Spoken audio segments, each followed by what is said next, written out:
السلام علیکم. میں آپ کو کچھ فائدے بتانا چاہتی ہوں، وہ بھی بتا دوں یا جواب کے بعد بتا دوں؟ جی بتائیے.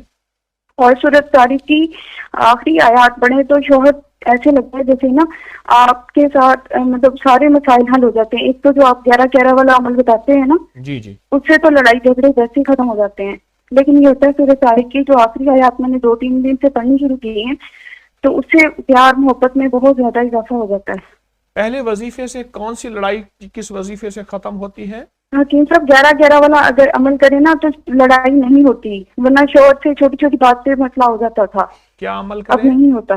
11 حکیم صاحب 11 بار جو آپ بتاتے ہیں درود ابراہیمی، 11 بار سورۃ فلق، 11 بار سورۃ ناس، 11 بار سورۃ اخلاص، اور 11 بار وہ جو ہے آیت کریمہ. یہ پڑھنے سے لڑائی جھگڑے بالکل نہیں ہوتے، سکون آ جاتا ہے. اور جو سورۃ طارق کی آخری آیت ہے اس سے کیا ہوتا ہے؟ حکیم صاحب اس سے تو ایسا لگتا ہے کہ اگلا بندہ ویسے ہی آپ کی قید میں آ جاتا ہے، آپ جیسے کہتے ہیں وہ ویسے ہی کرتا ہے.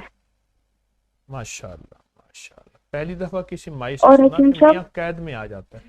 حکیم اللہ. صاحب ابھی صرف 3 دن ہوئے ہیں مجھے پڑھتے ہوئے. اچھا وہ اب آپ کی قید میں ہے؟ جی ہاں جی بالکل، اب تو ایسے ہی لگتا ہے 3 دن سے.